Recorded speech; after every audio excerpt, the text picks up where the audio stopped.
दोस्तों इस चैनल पे फर्स्ट ईयर वाले स्टूडेंट्स को बहुत सारे सब्जेक्ट पढ़ाए जाते हैं जैसे कि Hindi, English, pol science, history etcetera. तो सिंपली आपको उन सब्जेक्ट्स की वीडियो देखने के लिए चैनल के आइकन पे क्लिक करना है एंड देन आपके सामने जब अगला इंटरफेस ओपन होगा तो आपको प्लेलिस्ट वाले ऑप्शन पे क्लिक करना है। तो प्लेलिस्ट वाले ऑप्शन पे क्लिक करने के बाद जब आपके सामने बहुत सारी प्लेलिस्ट ओपन होंगी तो आप यहाँ पे देख सकते हैं यही सारे आपकी सब्जेक्ट की सारे चैप्टर वाइज वीडियो मिल जाएंगी आपको यहाँ पे। तो आप एक एक करके वो सारे चैप्टर्स देख सकते हैं। श्रीवास्तव क्लासेस आज के इस वीडियो के अंदर हम अपने सब्जेक्ट एनवायरमेंटल साइंस के यूनिट 3 को करेंगे। फ्रेंड्स एक बात मैं आपको क्लियर कर दूं स्टार्ट करने से पहले, ये जो आपका ईवीएस सब्जेक्ट है एनवायरमेंटल साइंस, ये जो आपका सब्जेक्ट है ये आप लोगों के लिए कंपलसरी सब्जेक्ट है फर्स्ट ईयर के स्टूडेंट्स के लिए। कुल मिला के बात इतनी है कि ईवीएस सब्जेक्ट आप लोगों के लिए कंपलसरी सब्जेक्ट है, या तो फर्स्ट सेमेस्टर में पढ़ना है या फिर सेकेंड सेमेस्टर में। तो चलिए स्टार्ट करते हैं अपना यूनिट 3 जिसका नाम है प्राकृतिक संसाधन। ठीक है, तो प्राकृतिक संसाधन क्या होता है फ्रेंड्स? प्रकृति का मतलब ही होता है जो हमें नेचर से मिले, हमें प्रकृति से मिले। तो प्रकृति से मिलने वाले जो संसाधन होते हैं उनको प्राकृतिक संसाधन कहते हैं। हर वो वस्तु जिसका इस्तेमाल करके हम अपने जीवन को आसान बनाते हैं वो संसाधन है। यानी कि हर वो चीज़ जिसका इस्तेमाल करके हम अपने काम को आसान बनाते हैं, जिससे हमारी लाइफ स्टाइल जो होता है वो ईजी हो जाता है, तो वो संसाधन हो जाता है। जैसे कपड़े, ब्रश, पेन आदि, यानी ऐसी कोई भी चीज़, जैसे कि हम कपड़े पहनते हैं तो हमारे लिए कपड़े एक संसाधन है। ठीक है ना, हम ब्रश करते हैं तो वो ब्रश हमारे लिए संसाधन है। तो पेन से हम लिखते हैं तो ये भी हमारे लिए एक संसाधन है। यानी जिससे हम जो भी चीज़ हम इस्तेमाल करते हैं वो हर चीज़ संसाधन है। तो प्रकृति से मिलने वाली जो वो चीज़ें होती हैं वो प्राकृतिक संसाधन कहलाते हैं। तो जो संसाधन होते हैं उनको 2 पार्ट्स में डिवाइड किया होता है, प्राकृतिक संसाधन और मानव निर्मित संसाधन। प्राकृतिक संसाधन जो भी मैंने बताया जो प्रकृति से हमें मिलते हैं, और मानव निर्मित संसाधन जो हम इंसान खुद बनाते हैं। तो प्राकृतिक संसाधन जैसे कि हवा, पानी, मिट्टी, पेड़, और मानव निर्मित संसाधन जैसे कि पेन, कपड़े आदि जो भी हम लोग बनाते हैं इस्तेमाल करने के लिए, ब्रश वगैरह, कंघी वगैरह, हम तो बहुत कुछ बना चुके हैं अब तक। ठीक है, तो चलिए अब जो हमारे प्राकृतिक संसाधन का जो पूरा चैप्टर है इसके अब कुछ टॉपिक से उन्हें स्टार्ट करते हैं। फर्स्ट जो हमारा टॉपिक है वो है मृदा संसाधन। क्या है? मृदा संसाधन। तो मृदा का मतलब क्या होता है फ्रेंड्स? मृदा का मतलब होता है मिट्टी। ठीक है, तो मिट्टी एक प्राकृतिक और महत्वपूर्ण संसाधन है। तो मिट्टी हमारा एक महत्वपूर्ण संसाधन है जिसका हम इस्तेमाल करते हैं। मिट्टी भूपर्पटी के सबसे ऊपर वाले भाग में पाई जाती है। तो मैंने आपको बताया था भूपर्पटी, मेंटल कोर वगैरह हमने अपने फर्स्ट चैप्टर में सब क्लियर किया था। तो भूपर्पटी क्या होती है? भूपर्पटी हमारी पृथ्वी के ऊपर की जो सबसे ऊपरी परत होती है उसको भूपर्पटी कहते हैं। तो भूपर्पटी के सबसे ऊपर वाले भाग में, जैसे कि सोचो ये भूपर्पटी है तो इसका जो सबसे ऊपर वाला भाग है इसमें मिट्टी पाई जाती है। मिट्टी कई ठोस, तरल और गैसीय पदार्थों के मिश्रण से बनी होती है। तो जो हमारी मिट्टी होती है ये कई ठोस, तरल और गैसीय पदार्थ होते हैं जिनके मिश्रण से बनी होती है। ये सब मिलकर मिट्टी को बनाते हैं। मिट्टी एक सहशील संसाधन है। सहशील यानी कि एक ऐसा संसाधन जो नष्ट हो सकता है, यानी कि जो खत्म हो सकता है, ऐसे संसाधन को सहशील संसाधन कहते हैं। तो मिट्टी भी एक ऐसा संसाधन है। क्यों? क्योंकि मिट्टी भी फ्रेंड्स क्या होता है, कई बार आपने सुना होगा मिट्टी खराब हो गई है ना, ये मिट्टी खत्म हो गई, मतलब बिल्कुल एक तरीके से उसमें ना तो उर्वरता बची है ना उसमें कोई गुण बचा, वो बिल्कुल तरीके से खराब हो चुकी है। तो एक बार नष्ट होने के बाद, यानी कि अगर मिट्टी एक बार नष्ट हो जाए तो इसकी स्थानापूर्ति नहीं की जा सकती है। यानी कि ऐसा नहीं कि मिट्टी की जगह कुछ और रख दो मिट्टी के जैसा, तो इसकी स्थानापूर्ति नहीं की जा सकती है। मिट्टी में ही खनिज संसाधन पाए जाते हैं। हमारी जो मिट्टी होती है उनके अंदर ही खनिज संसाधन होते हैं। मिट्टी के बनने की प्रक्रिया इतनी धीमी होती है कि इसे अनवीकरणीय संसाधन भी माना जाता है। तो क्या होता है फ्रेंड्स, जो मिट्टी बनने की हमारी प्रक्रिया होती है, मिट्टी कैसे बनती है? बहुत बड़ी बड़ी चट्टानें होती हैं, वो आपस में टकराती हैं, फिर उनसे मिट्टी बनती है धीरे धीरे धीरे धीरे, है ना। अब जैसे पानी है, पानी के अंदर कुछ चट्टानें हैं, पानी उन पर लग रहा है धीरे धीरे धीरे धीरे, पानी के लगने से वो जो पत्थर होती है, चट्टानें होती है, वो टूटती हैं, उससे मिट्टी बनती है। पहाड़ों से मिट्टी बनती है। तो मिट्टी बनने की जो प्रक्रिया होती है, वो जो पूरा प्रोसेस होता है वो बहुत ज़्यादा स्लो होता है। तो इसलिए उस प्रोसेस के स्लो होने की वजह से मिट्टी को अनवीकरणीय संसाधन भी कहा जाता है। अनवीकरणीय संसाधन यानी कि एक ऐसा संसाधन जो कभी खत्म हो जाए तो उसको बनने में बहुत टाइम लगे और जिसका हम दोबारा इस्तेमाल ना कर सकें। तो ऐसा क्यों बोला कि इसका हम दोबारा इस्तेमाल नहीं कर सकते? सोचो ना, एक बार मिट्टी खराब हो गई, मतलब मिट्टी अब बची नहीं, वो मिट्टी बन नहीं रही, खत्म कर दी हमने मिट्टी बिल्कुल, ठीक है। तो अब वो बननी इतनी धीरे धीरे रही है, कई सालों में जाके मिट्टी दोबारा बनेगी। तो इसलिए इसको अनवीकरणीय संसाधन कह दिया, क्योंकि फिर हम इसका दोबारा से इस्तेमाल इतनी जल्दी नहीं कर पाएंगे, ठीक है। आज के समय में मिट्टी का कटाव या फिर अपरदन, कटाव को ही अपरदन कहते हैं, एक बहुत बड़ा संकट है। तो क्या होता जा रहा है, आज के टाइम पे मिट्टी का कटाव होता जा रहा है, मिट्टी का अपरदन होता जा रहा है। कैसे? जैसे हम लोग पेड़ वेड़ काटते जाते हैं, जैसे पूरा जंगल है, ठीक है, और हम लोगों ने पेड़ काट दिया जो उसके ऊपर पेड़ थे, तो मिट्टी कैसी हो गई है? मिट्टी को पकड़ने के लिए पेड़ की जो जड़ें थी वो तो बची ही नहीं। तो अब क्या होता है, जैसे कभी बारिश आएगी, बाढ़ वगैरह आती है, तो मिट्टी की जो ऊपर की लेयर होती है वो एक जगह से हट के दूसरी जगह चली जाती है। और ये जो पूरे प्रोसेस होता है मिट्टी का लेयर का एक जगह से दूसरी जगह चले जाना, इसको मिट्टी का कटाव या फिर अपरदन कहते हैं। तो आज के टाइम पे ये एक बहुत बड़ी ज़्यादा मुश्किल बन चुकी है, एक संकट बन चुका है। नेक्स्ट हमारा पॉइंट है, अलग अलग जगहों पर अलग अलग प्रकार की मिट्टी पाई जाती है। यानी कि हम अलग अलग जगह जाते हैं, हर स्थान की जो मिट्टी होती है वो अलग होती है। कई जगह पे मतलब किसी जगह पे भूरी मिट्टी मिलती है, किसी जगह पे काली मिट्टी मिलती है, ठीक है, और कई कई जगह चिकनी मिट्टी मिलती है, किसी जगह पे बहुत ज़्यादा सूखी मिट्टी मिलती है। तो मतलब हर जगह पे अलग अलग मिट्टी मिलती है। मिट्टी के कणों के आकार और मात्रा के आधार पर भारत में कई प्रकार की मृदा पाई जाती है, यानी कि मिट्टी पाई जाती है।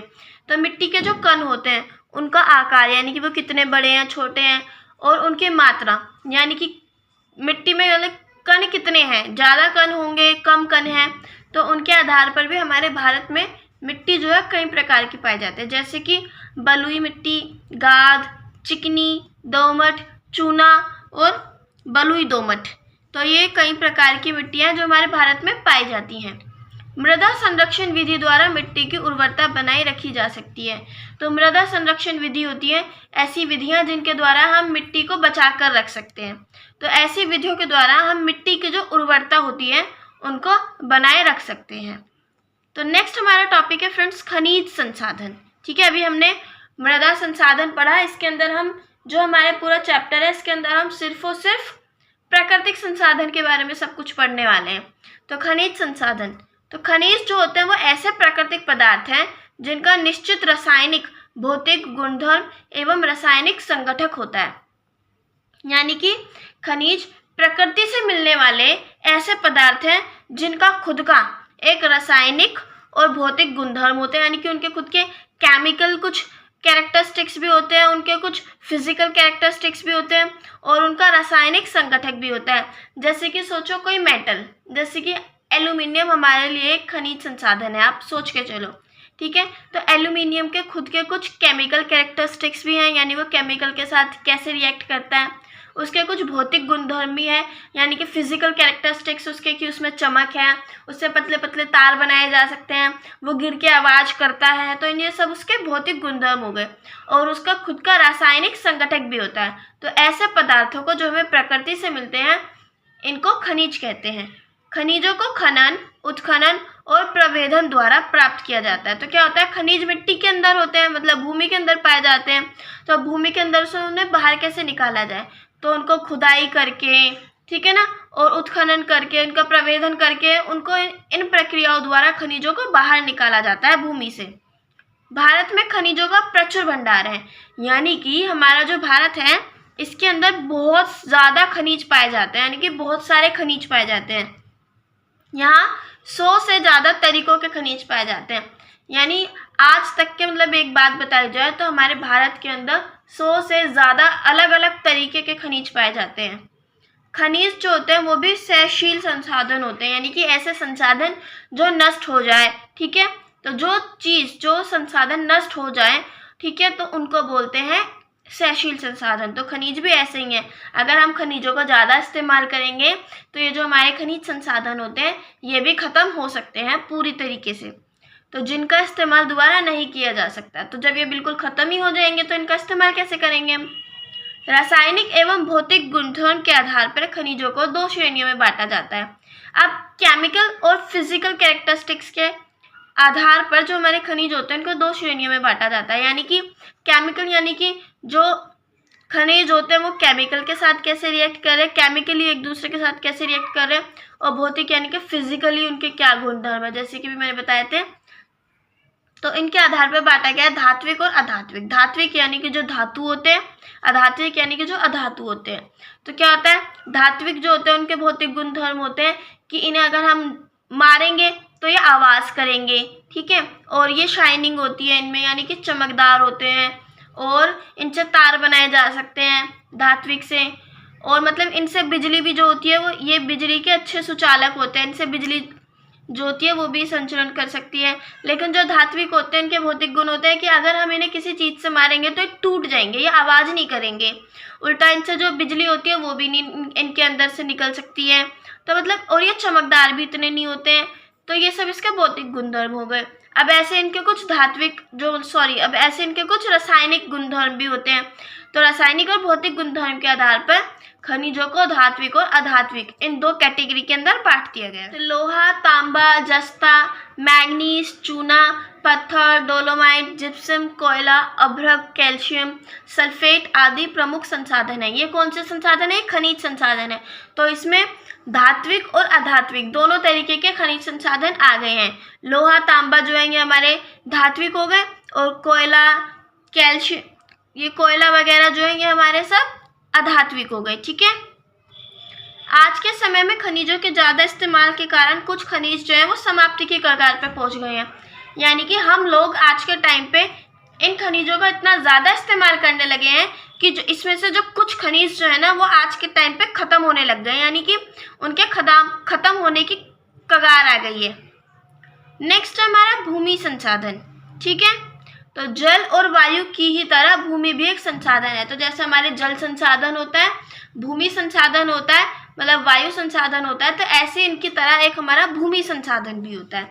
तो कृषि जो होती है वो भूमि पर ही की जाती है, जिससे हमें भोज्य पदार्थ मिलते हैं। अब लोग जो होते हैं, हमारे किसान जो होते हैं, वो भूमि पर कृषि करते हैं, खेती बाड़ी करते हैं, जिससे हमें भोज्य पदार्थ यानी खाने लायक पदार्थ मिलते हैं। खनिज संसाधन जो होते हैं वो भी हमें भूमि से ही मिलते हैं। मैंने बताया था हमारी भूमि के अंदर ही खनिज संसाधन होते हैं।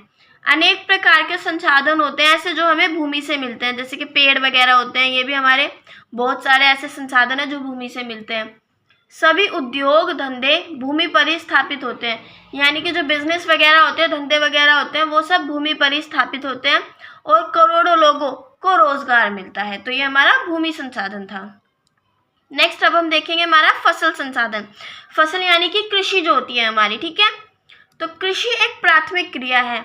तो हमारी जो खेती बाड़ी होती है वो एक प्राथमिक क्रिया है, जिससे भूमि को उपयोग करते हुए फलों, सब्जियों, फूलों आदि को उगाने के साथ पशुपालन भी शामिल है।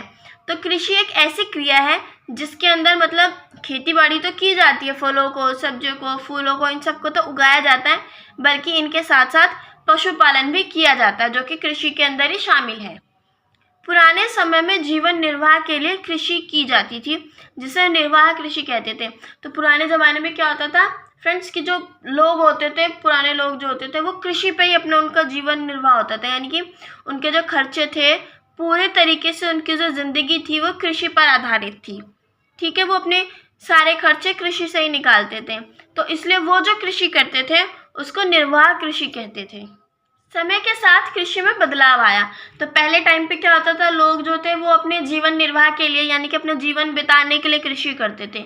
लेकिन जैसे जैसे समय बीतता गया तो कृषि में भी बदलाव आया, और जो खेती थी वो बाजार को देखते हुए की जाने लगी, यानी कि अब बाजार में किस चीज़ की मांग है उस चीज़ को देख के खेती की जाने लगी। जैसे कि आज के टाइम पे हम एग्जाम्पल लेके चलते हैं फ्रेंड्स। सोचो आज के टाइम पे गेहूं की ज़्यादा डिमांड है हमारी मार्केट के अंदर। तो अब जो हमारे किसान होने लगे, किसान भाई जो हमारे होते हैं, अब वो गेहूं उगाने लगे। क्यों? क्योंकि मार्केट में फिर वो उसे बेचकर पैसा कमा सकते हैं। तो इसलिए समय के साथ कृषि में बदलाव आया और खेती जो थी वो बाजार को देखकर की जाने लगी, जिसे वाणिज्य कृषि कहते हैं। फसलों को कई प्रकारों में बांटा गया है। तो वो प्रकार कौन से हैं? वो 4 प्रकार हैं। रेशेदार फसलें, खाद्यान्न फसलें, बागानी फसलें, नकदी फसलें। तो रेशेदार फसलें जो होती है इसमें जूट, कपास आदि। खाद्यान्न फसलों में चावल, मक्का, गेहूं, दाल आदि ये सब आते हैं। बागानी फसलें जो होती है यानी बागों में जो फसलें की जाती है उसमें कोको, रबर, कॉफ़ी, चाय आदि ये सब आते हैं। और नकदी फसलें यानी कि स्पेशली जो पैसा कमाने के लिए जो फसलें उगाई जाती हैं, फल, गन्ना, तिलहन, तंबाकू आदि, ठीक है, ताकि जो किसान लोग होते हैं वो इन सबको बेचकर पैसा कमा सकें। नेक्स्ट हमारा जो टॉपिक है वो है औषधीय पौधे। औषधि का मतलब भी क्या होता है? औषधि का मतलब होता है दवाई। तो ऐसे पौधे जिनका दवाई के तौर पर भी इस्तेमाल किया जा सके, ये भी हमारे प्राकृतिक संसाधन है। तो वनों से कुछ औषधीय पौधे भी मिलते हैं, यानी कि ऐसे पौधे भी मिलते हैं जंगलों से जिनका दवाई के तौर पर इस्तेमाल किया जा सकता है। क्या होता है फ्रेंड्स, आज के टाइम पे तो ठीक है, हमारे देश ने इतनी तरक्की कर ली कि मतलब डॉक्टर्स हैं, साइंस इतनी तरक्की कर चुकी है, इतनी सारी मेडिसिन बन चुकी हैं, लेकिन पहले टाइम पे मेडिसिन नहीं थी। तो उस टाइम पे वैद्य वगैरह जो होते थे वो इन जंगलों से ऐसे पौधे छांट कर लाते थे जिन्हें मरहम के तौर मतलब मरहम की तरह इस्तेमाल किया जा सके, जिनका बीमारियां ठीक की जा सके उन्हें, ठीक है। तो जिनके उपयोग से चिकित्सा प्रणाली काफ़ी विकसित हो गई है। तो औषधीय पौधे जो हैं, इनके उपयोग से, इनके इस्तेमाल से हमारी चिकित्सा प्रणाली जो है वो बहुत ज़्यादा विकसित हो गई है। भारतीय आयुर्वेद की चिकित्सा प्रणाली पूरी तरह से औषधीय पौधों पर निर्भर थी। तो हमारा जो इंडियन आयुर्वेद है, इसकी जो चिकित्सा प्रणाली थी, ठीक है, वो पूरी तरीके से औषधीय पौधों पर ही निर्भर थी पहले। आज भी है, लेकिन आज तो फिर भी एक तरीके से डेवलपमेंट काफ़ी हद तक हो चुकी है, लेकिन पहले पूरी तरीके से औषधीय पौधों पर निर्भर थी। औषधीय पौधों में निम्नलिखित पौधे आते हैं, मतलब बहुत तरीके के पौधे आते हैं, जैसे कि बेल, आंवला, चिरैता, गुड़मार, अशोक, भूमि आंवला, ब्राह्मी, अश्वगंधा, लौंग, गिलोय, भृंगराज, तुलसी आदि और भी बहुत सारे हैं, लेकिन इम्पॉर्टेंट नाम मैंने आपको बता दिए हैं औषधीय पौधों के। ओके, नेक्स्ट हमारी हेडिंग है प्राकृतिक वनोत्पाद, यानी कि प्रकृति से मिलने वाले, यानी कि हमारे वनों से मिलने वाले उत्पाद, जंगलों से जो हमें प्रकृति से मिलते हैं वो वाले उत्पाद। तो वनों से मिलने वाले उत्पाद जो होते हैं वो किसी भी देश के लिए बहुत महत्वपूर्ण होते हैं। क्यों? क्योंकि जंगल जो होते हैं वो हर देश की, हर जगह की खुद की प्राकृतिक संपदा होती है, और उनसे जो भी उत्पाद मिलते हैं वो हर देश के लिए बहुत ज़्यादा इम्पॉर्टेंट हो जाते हैं। ये प्राकृतिक संसाधन किसी देश की आर्थिक समृद्धि में बढ़ोतरी करते हैं। तो ये जो प्राकृतिक संसाधन होते हैं, जैसे कि फल वगैरह मिलते हैं, ठीक है ना, लकड़ी वगैरह मिलती है, कागज़ वगैरह, तो इन सब से क्या होता है, हर देश जो भी होता है वो अपनी आर्थिक समृद्धि में बढ़ोतरी करता है, यानी कि अपने जो पैसों से रिलेटेड जो होता है वो अपनी इनकम में वृद्धि करता है। जल, लकड़ी, कागज़, भोज्य पदार्थ, मवेशियों के लिए चारा, औषधीय पौधे, ये सभी वनों से प्राप्त प्राकृतिक संसाधन है। तो वनों से प्राप्त प्राकृतिक संसाधन कौन से हैं? हमें वनों से पानी मिलता है, मतलब कि जंगलों में होते हैं ना झरने वगैरह, तो वहाँ से हमें जल भी मिलता है, लकड़ी भी मिलती है, लकड़ी से हमें पता है कागज़ बनते हैं, खाने के लिए भोज्य पदार्थ यानी कि फल वगैरह, सब्जी वगैरह भी मिलती है, मवेशियों के लिए चारा, घास भी मिलती है, औषधीय पौधे, ये सभी हमें वन से मिलने वाले प्राकृतिक संसाधन हैं। वनों की कटाई अंधाधुंध चल रही है आज के टाइम पे ना फ्रेंड्स, वनों की जो कटाई हो रही है अंधाधुंध हो रही है। किसी को मतलब कोई बिजनेस सेटअप करना, कोई फैक्ट्री सेटअप करनी है तो जंगलों को काट दो जाके, घर बनाने के लिए जंगल कट रहे हैं। सरकार अगर कोई ज़्यादा मतलब तरक्की भी करना चाहती है अपने देश में तो उसको भी जंगल काटने पड़ते हैं। तो वनों की कटाई जो है वो अंधाधुंध चल रही है, लोग देख नहीं रहे हैं बिल्कुल भी, जिससे ये प्राकृतिक संसाधन जो है कम होते जा रहे हैं। ओके, नेक्स्ट हमारा टॉपिक वन आधारित उद्योग, यानी कि जंगलों के ऊपर जो आधारित उद्योग होते हैं वो। तो अब वो भी कैसे बनते हैं? तो ये भी हमारे प्राकृतिक संसाधन से ही मिलते हैं। अब वो उद्योग जो हमें प्राकृतिक संसाधन से मिलते हैं, वनों से हमें उद्योगों के लिए कच्चा माल मिलता है। तो क्या होता है, जंगल जो होते हैं वो हमें बिजनेस के लिए कच्चा माल देते हैं। सोचो अगर आपको बुक वगैरह की फैक्ट्री लगानी है, कॉपी वगैरह की, तो उसके लिए आपको क्या चाहिए? पेड़ चाहिए। क्यों? क्योंकि उन्हीं से तो कागज़ बनेगा। आपको फर्नीचर की शॉप बनानी है, यानी आप बढ़ाई का काम करना चाह रहे हो, उद्योग लगाना चाह रहे हो, उसके लिए भी आपको लकड़ी चाहिए, वो भी आपको जंगलों से मिलेगी। तो मतलब ऐसे बहुत सारे ऐसे उद्योग हैं जिनके लिए हमें कच्चा माल जंगलों से मिलता है। इमारत बनाने के लिए लकड़ी वनों से ही मिलती है, यानी बिल्डिंग्स बनाने के लिए भी जो लकड़ी होती है वो हमें वनों से मिलती है, और ये वनों पर आधारित एक महत्वपूर्ण उद्योग माना जाता है। यानी कि बिल्डिंग बनाने के जो लकड़ी ली जाती है, ये बिजनेस जो है ये बहुत ज़्यादा इम्पॉर्टेंट माना जाता है। देवदार, चीड़, नीला पाइन, साइप्रस, सागौन, साल, सुंदरी, शीशम जैसे वृक्ष जो है इनकी लकड़ियां जो बहुत मजबूत होती है। यानी कि ये ऐसे हमारे पेड़ हैं जिनकी लकड़ियां बहुत मजबूत होती है, इसलिए इनका उपयोग जो है घर बनाने में, फर्नीचर बनाने में, रेलों के जो स्लीपर होते हैं, स्लीपर क्या होता है, जैसे कि रेल की पटरी है ना, जो होती है लोहे की जो बनी होती है, रेल की पूरी पटरी पैरेलल जो होती है, उसके बीच में लकड़ी के जो फट्टे लगे होते हैं, ठीक है, उनको बोलते हैं रेलों के स्लीपर। जहाज और लकड़ी की पेटियां बनाने आदि में भी इनका इस्तेमाल किया जाता है, इन पेड़ों की लकड़ियों का। ठीक है, नेक्स्ट हमारा टॉपिक है रबर उद्योग, कागज उद्योग और माचिस उद्योग के लिए कच्चा माल वनों से ही प्राप्त किया जाता है। अब देखो, रबर का अगर हमें कोई बिजनेस सेटअप करना है तो उसके लिए रबर के लिए क्या चाहिए, पेड़ चाहिए।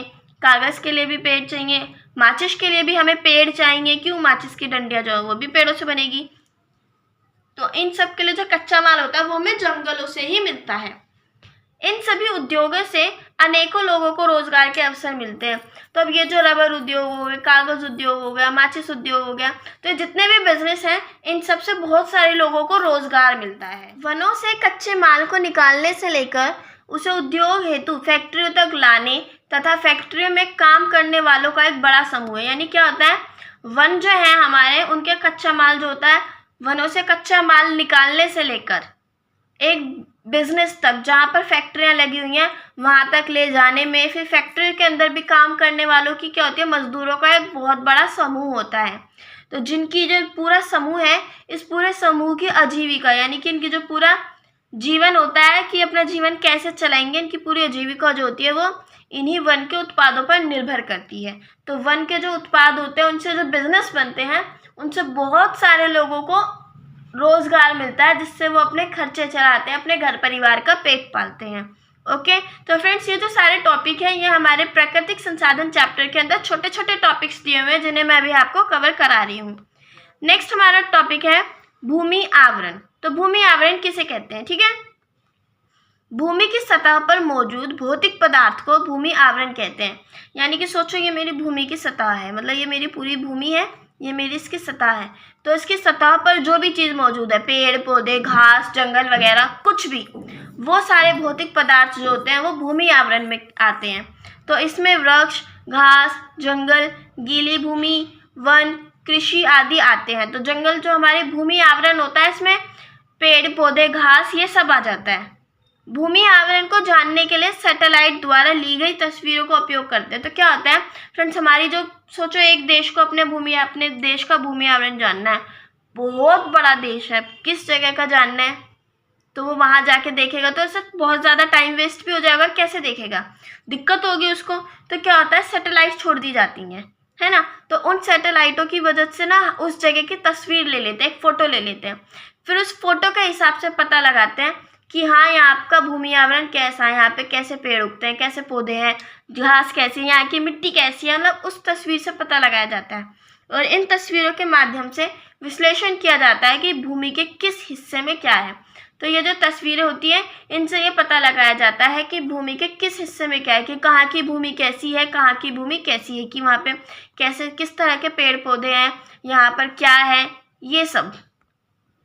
तटीय क्षेत्रों में इन तस्वीरों का प्रयोग प्राकृतिक घटनाओं के अध्ययन में किया जाता है। यानी कि जो तटीय क्षेत्र होते हैं, यानी कि जो हमारे समुद्री इलाकों के जो क्षेत्र होते हैं, उनके जो तट वाले जो क्षेत्र होते हैं, किनारों वाले, जैसे हमारा समुद्र है, इसके किनारों के आसपास जो इसके तट के आसपास जो क्षेत्र होते हैं वो, तो तटीय क्षेत्रों में इन तस्वीरों का जो प्रयोग होता है वो प्राकृतिक घटनाओं के अध्ययन में किया जाता है, कि प्रकृति की जो नेचुरल जो घटनाएं होती हैं उनकी पढ़ाई के लिए इन फोटो का इस्तेमाल किया जाता है।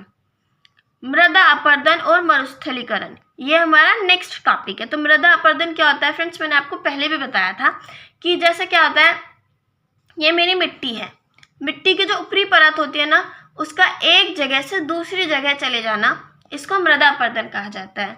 तो मृदा की ऊपरी परत का नष्ट होना मतलब खत्म हो जाना, या फिर एक जगह से दूसरी जगह चले जाना, इसको मृदा अपरदन कहा जाता है। प्राकृतिक रूप से होने वाले मृदा अपरदन और मृदा निर्माण, इन दोनों प्रक्रियाओं में एक संतुलन होता है। क्या होता है कि जो हमारे नेचुरल क्या होता है फ्रेंड्स, के मृदा अपरदन यानी कि अगर एक जगह की मिट्टी दूसरी जगह जा रही है या फिर वहाँ की मिट्टी खराब भी हो रही है, और मिट्टी के निर्माण की जो प्रक्रिया होती है, इन दोनों में संतुलन होना चाहिए। मतलब नेचुरली तो इन दोनों में संतुलन होता है, लेकिन कई बार क्या होता है, हम मानवों की ऐसी मतलब हम ऐसे काम कर जाते हैं कि हमारे प्रकृति को इतना ज़्यादा नुकसान हो जाता है कि वो उसको भर भी नहीं पाता, उसको ठीक भी नहीं कर पाती हमारी प्रकृति। लेकिन मानव की दखल से मृदा अपरदन की दर में तेजी आ रही है। तो क्या होता है, प्रकृति मतलब नेचुरली तो मृदा अपरदन और मिट्टी के बनने की जो प्रक्रिया होती है, ये दोनों में संतुलन होता है, लेकिन हम इंसानों के दखल की वजह से मृदा अपरदन की जो दर है वो तेज होती जा रही है और मिट्टी बनने की जो दर है वो कम होती जा रही है। जंगल पानी के बहाव और वायु की गति को कम करते हैं, लेकिन वनों की कटाई के कारण मृदा अपरदन की दर तेज हो गई है। तो क्या होता है ना फ्रेंड्स कि जैसे कि मेरी मिट्टी है पूरी, ठीक है, तो यहाँ पे बहुत ज़्यादा मतलब पेड़ है, पूरा जंगल उगा पड़ा है, यहाँ मिट्टी है, इसके ऊपर पूरा जंगल लगा हुआ है। तो जंगल की जो हर पेड़ की जो जड़ें होती हैं वो मिट्टी को पकड़े होती हैं, उन जड़ों से मिट्टी में एक पकड़ बनी होती है और वो मिट्टी जो होती है उसका कटाव नहीं हो पाता। लेकिन जब हम जंगलों को बिल्कुल काट देते हैं, यानी वनों को बिल्कुल ख़त्म कर देते हैं वहाँ से, तो जो मिट्टी होती है वो खाली हो जाती है। अब उसके ऊपर तेज हवा आएगी तो वो एक जगह से उड़ के दूसरी जगह चली जाएगी। अब पानी गिरेगा यानी बारिश वगैरह आएगी तो वो एक जगह से दूसरी जगह चली जाएगी, पानी के बहाव के साथ बाढ़ वगैरह आएगी तो चली जाएगी, तो यानी मृदा अपरदन हो जाएगा। तो जंगल जो होते हैं वो पानी के बहाव और वायु की गति यानी हवा की जो गति है उसको रोकता है, और वनों की कटाई के कारण मृदा अपरदन में तेजी आ गई है। हम लोगों ने वनों की इतनी कटाई कर दी है कि जो मृदा अपरदन है उसकी दर में तेजी आ गई है। अत्यधिक पशुचारण से मिट्टी पर घास कम हो रही है। तो अब क्या हो रहा है, अत्यधिक पशुचारण हो रहा है, यानी कि पशुओं को जो चारा खिलाया जाता है, घास वास खिलाई जाती है, वो बहुत ज़्यादा किया जा रहा है, तो जिसकी वजह से भी मिट्टी पर घास कम होती जा रही है। अब मिट्टी पर घास होगी तो वही बात है, मिट्टी की जो घास जो होती है, घास की जो जड़ें होती हैं वो मिट्टी को पकड़ के रखती हैं, उनमें पकड़ बनाए रखती हैं। लेकिन अब जब घास भी कम होती जा रही है तो उससे मिट्टी जो होती है वो हवा और पानी से तेजी से कटने लगती है। मिट्टी का उपजाऊपन खत्म होना मरुस्थलीकरण कहलाता है। तो अभी हमने देखा कि हमारा भूमि अपरदन यानी मृदा अपरदन क्या था, तो अब हम देखेंगे मरुस्थलीकरण क्या है। तो मिट्टी का उपजाऊपन खत्म हो जाना यानी कि जब किसी जगह के मिट्टी का जो उपजाऊपन होता है यानी उसमें पेड़ पौधे उगने की जो कैपेसिटी होती है वो खत्म हो जाए तो उसको मरुस्थलीकरण कहते हैं। इसमें प्राकृतिक और मानवीय दोनों प्रकार के कारण हो सकते हैं। तो मरुस्थलीकरण के दोनों तरीके का कारण हो सकते हैं। नेचुरली भी खत्म हो सकती है, यानी एक जगह पे ज़्यादा बार बार तुमने कोई चीज़ ज़्यादा खेती बाड़ी कर दी है तो उससे भी क्या होगा, नेचुरली उस जगह की मिट्टी की उपजाऊपन खत्म हो जाएगा।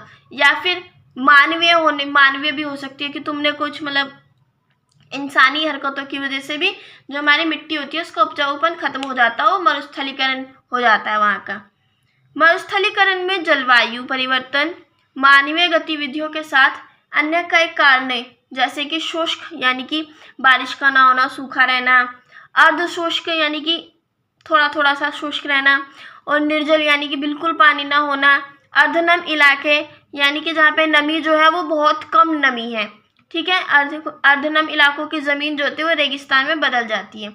यानी कि मरुस्थलीकरण में जलवायु परिवर्तन और मानव की गतिविधियों का तो हाथ होता ही है, लेकिन इसके साथ कुछ अलग कारण भी होते हैं, यानी कि नमी का ना होना या फिर बहुत कम नमी का होना, बिल्कुल पानी का ना होना।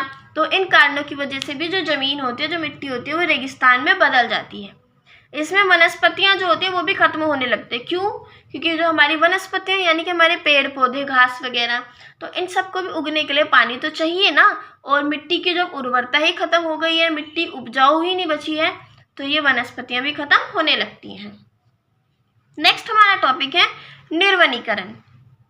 तो बड़े पैमाने पर वनों की कटाई को निर्वनीकरण कहते हैं, यानी कि जब एक बहुत बड़े लार्ज स्केल पर, बहुत बड़े पैमाने पर वनों की कटाई की जाए तो उसको निर्वनीकरण कहते हैं। निर्वनीकरण के पीछे बढ़ती जनसंख्या का दबाव है। तो ऐसा क्यों होता है कि वनों की कटाई जो वो की जा रही है? तो क्या होता है ना फ्रेंड्स, हमारे देश की जनसंख्या बढ़ती जा रही है, पॉपुलेशन बढ़ रही है, तो उनको रहने के लिए जगह चाहिए, उनको खेती करने के लिए, मतलब किसानों को उनका पेट पालने के लिए, खेती करने के लिए अब जगह चाहिए। क्यों? ज़्यादा जगह होगी तभी तो ज़्यादा खेती कर पाएंगे, ठीक है। और सरकार जो अब जनसंख्या बढ़ रही है, तो अब सरकार को भी थोड़े सा अपना देश विकसित करना पड़ेगा, तो उसको भी जगह चाहिए, तो वो वनों को काटना शुरू कर दिया गया है। तो निर्वनीकरण के पीछे एक जो मेन कारण है वो बढ़ती जनसंख्या भी है। वनों की कटाई करके कृषि के योग्य भूमि बनाई जा रही है, यानी कृषि करने लायक ऐसी भूमि बनाई जा रही है जिसपे खेती बाड़ी की जा सके। वन उत्पाद प्राप्त करने के लिए भी वनों को काटा जा रहा है। क्यों? अब जैसे जनसंख्या बढ़ती जाएगी तो हर किसी के वन उत्पाद को, यानी कि वनों से मिलने वाले जो उत्पाद होते हैं उनको प्राप्त करने की दर बढ़ेगी, हर किसी को चाहिएंगे, तो उसके लिए भी वनों की कटाई की जाती है। वनों में आग लगने की मात्रा भी बढ़ रही है। क्या हो रहा है फ्रेंड्स? ग्लोबल वार्मिंग बहुत ज़्यादा हो रही है ना। तो ग्लोबल वार्मिंग की वजह से जंगलों में अपने आप आग लग जाती है, तो जिससे कि क्या होता है, जंगल जो होता है वो पूरी तरीके से नष्ट हो जाता है। तो ये सब निर्वनीकरण होता है। ठीक है, निर्वनीकरण से प्राकृतिक संतुलन बिगड़ता है। तो अब जब बहुत बड़े पैमाने पर जंगल काटे जा रहे हैं, पेड़ काटे जा रहे हैं, तो हमारे नेचुरल जो बैलेंस होता है, प्रकृति का जो संतुलन होता है वो बिगड़ता है। साथ ही साथ वन जो मृदा अपरदन को रोकने के एक बहुत बड़े कारक हैं। अब जब जंगल ही नहीं बचेंगे तो मृदा अपरदन जो है उसकी दर भी बढ़ती चली जाएगी, जिससे कि अन्य प्रकार की समस्याएं जो होते हैं वो भी जन्म ले लेती हैं। ओके, नेक्स्ट है हमारा भूमि उपयोग में बदलाव। तो मानव के हस्तक्षेप के कारण भूमि का उपयोग बदल रहा है, यानी कि हम इंसानों के दखल अंदाजी के कारण हमारी भूमि जो है उसका उपयोग बदल रहा है। जनसंख्या वृद्धि के कारण लगातार वनों की कटाई की जा रही है, जिससे हमारे पारिस्थितिकी तंत्र में बड़ा बदलाव आता है। पारिस्थितिकी तंत्र यानी कि हमारा इकोसिस्टम। तो जनसंख्या में बढ़ोतरी होने के कारण हम जंगलों को काटते जा रहे हैं, जिससे कि हमारा इकोसिस्टम जो है वो बदलता जा रहा है।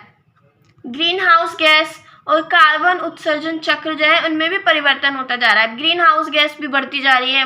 कार्बन जो होता है, अच्छा सोचो क्या होता है, पेड़ जो होते हैं वो हमें ऑक्सीजन देते हैं और कार्बन डाइऑक्साइड लेते हैं। ठीक है, और हम क्या करते हैं, हम लोग कार्बन डाइऑक्साइड छोड़ते हैं, और हम लोगों के लिए कार्बन डाइऑक्साइड हार्मफुल होता है। तो अब जब हम लोगों ने वनों को इतना हद तक काट दिया है कि हमारे पृथ्वी पर जंगल नाम मात्र ही बचे हैं, तो अब क्या ऑक्सीजन होगा? ऑक्सीजन की जो मात्रा है वो कम होती जा रही है, और जो कार्बन डाइऑक्साइड है वो बढ़ती जा रही है। तो कार्बन उत्सर्जन चक्र जो है उनमें भी परिवर्तन होता जा रहा है। वायुमंडल में प्रदूषण और हानिकारक गैस बढ़ रही है। क्यों? जंगलों को तो हम काटते जा रहे हैं, ऑक्सीजन जैसी गैस तो बढ़ेगी नहीं, क्यों? जंगल कटते जा रहे हैं। तो अब इससे जो हमारा वायुमंडल है इसमें प्रदूषण बढ़ रहा है। एक तो हम अलग अलग व्हीकल्स का इस्तेमाल करने लगे हैं, व्हीकल्स जो होते हैं वो भी हमारे प्रदूषण करते हैं, और हानिकारक गैस जो होती है वो भी बढ़ रही हैं। नेक्स्ट हमारा टॉपिक है मृदा निम्नीकरण। क्या है मृदा निम्नीकरण? तो मृदा निम्नीकरण जो है ये एक गंभीर पर्यावरण समस्या है, यानी कि हमारे एनवायरनमेंट की ये एक बहुत गंभीर समस्या है। मृदा की गुणवत्ता में भौतिक, रासायनिक और जैविक रूप से गिरावट को ही मृदा निम्नीकरण कहते हैं। यानी कि जब हमारी मिट्टी की जो क्वालिटी होती है इसके अंदर भौतिक, रासायनिक और जैविक रूप से गिरावट आ जाए तो इसको मृदा निम्नीकरण कहते हैं। In short, simple see definition, मृदा की गुणवत्ता में अगर कमी आ जाए तो उसको मृदा निम्नीकरण कहते हैं। ये प्राकृतिक और मानवीय दोनों प्रकार की गतिविधियों से होता है। तो मिट्टी की जो गुणवत्ता होती है वो दोनों तरीके से खत्म हो सकती है, नेचुरली भी और हम इंसानों द्वारा भी। मृदा निम्नीकरण के परिणाम स्वरूप कृषि योग्य भूमि का ह्रास होता है। कैसे? अब जो मिट्टी की गुणवत्ता जो है वो खत्म होती जा रही है, तो जो कृषि योग्य भूमि होती है, खेती लायक जो भूमि होती है, उसका भी ह्रास होता है इसमें, यानी कि उसका भी नुकसान होता है। सूखा, बाढ़ एवं शुष्कता ये भी क्या है? मृदा निम्नीकरण की ही देन है। यानी हमारी मिट्टी में गिरावट आती जा रही है तो उसकी वजह से सूखा हो जाता है, बाढ़ आती है और शुष्कता भी आती है। ठीक है, अच्छा एक हमारा नेक्स्ट टॉपिक है फ्रेंड्स, अब खनन एवं बांध निर्माण का पर्यावरण, वनों, जैव विविधता एवं जनजातियों पर प्रभाव। यानी कि खुदाई जो करते हैं हम और जो बांध बनाए जाते हैं उनका हमारे एनवायरनमेंट पे, जंगलों पर जैव विविधता, यानी कि हमारे देश के अंदर, हमारी पृथ्वी के ऊपर जो अलग अलग प्रकार की प्रजातियां हैं, इंसान की, जानवरों की, किसी की भी, ठीक है, तो उसको जैव विविधता कहते हैं। और जनजातियों पर क्या प्रभाव पड़ रहा है, तो ये एक तरीके का आपका क्वेश्चन भी है जिसका आंसर नीचे है। ठीक है, अगर एग्जाम में अगर ऐसा कोई क्वेश्चन पूछा जाता है तो आप आंसर्स यहाँ से डिट्टो लिख सकते हैं, और ये आपका टॉपिक भी है। तो नदियों में लगातार खनन यानी कि खुदाई का काम बढ़ता जा रहा है। क्या हो रहा है? हमारी जो नदियां हैं इनमें खुदाई का काम बढ़ता जा रहा है, जिससे नदियों का जो तंत्र होता है, यानी हमारी नदी का जो सिस्टम होता है एक, वो प्रभावित होता है। और इससे नदियों की जो खाद्य श्रृंखला है वो भी खत्म हो जाती है। क्यों? आज जब नदियों में खुदाई होती जा रही है तो नदियों के अंदर एक खाद्य श्रृंखला होती है ना। खाद्य श्रृंखला क्या होती है कि एक, जैसे कि घास है हमारी नदी के अंदर, कोई उसको छोटी मछली ने खाया, छोटी मछली को बड़ी मछली ने खा लिया, फिर उस बड़ी मछली को और बड़ी मछली ने खा लिया, तो ये जो पूरी एक श्रृंखला बन गई, इसको खाद्य श्रृंखला कहते हैं। तो इसकी वजह से नदियों की खाद्य श्रृंखला में भी फर्क पड़ता है, वो भी खत्म होती है। नदियों से रेत के खनन में इस्तेमाल होने वाले सैंड पंपों के कारण नदी की जैव विविधता पर भी असर पड़ता है। तो नदियों से जो खुदाई की जाती है वो रेत की खुदाई की जाती है, नदियों से रेत निकाला जाता है, तो इसमें इस्तेमाल होते हैं सैंड पंप। सैंड पंप के द्वारा ही नदियों से रेत निकाला जाता है। तो इन सैंड पंप के कारण नदी की जो जैव विविधता होती है, यानी कि नदी में पाए जाने वाले जो अलग अलग प्रजातियां होती है मछली की, घास वगैरह की, ठीक है ना, उस पर भी असर पड़ता है। रेत खनन से नदियों का प्रवाह भी प्रभावित होता है। तब जब नदियों से मिट्टी निकाल ली जाती है तो इससे नदियों का जो प्रवाह होता है, यानी पानी के बहने की जो एक दिशा होती है, प्रवाह जो होता है, वो भी प्रभावित होता है। इससे भू कटाव बढ़ने लगता है। अब नदियों से पानी निकाला जा रहा है, नदियों से रेत निकाला जा रहा है, तो इससे भूमि का कटाव बढ़ने लगता है, जिससे भूस्खलन जैसी आपदा में वृद्धि होती है।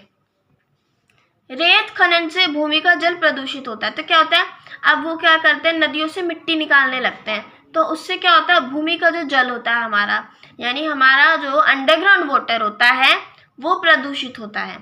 प्राकृतिक चक्र जो होता है उसमें भी पानी को शुद्ध करने में रेत की महत्वपूर्ण भूमिका होती है। तो क्या होता है, जैसे हमारे नदियों के अंदर रेत होता है, तो अब जब वो रेत उससे निकाल लिया गया तो जो पानी होता है वो प्रदूषित होने लगता है। क्यों?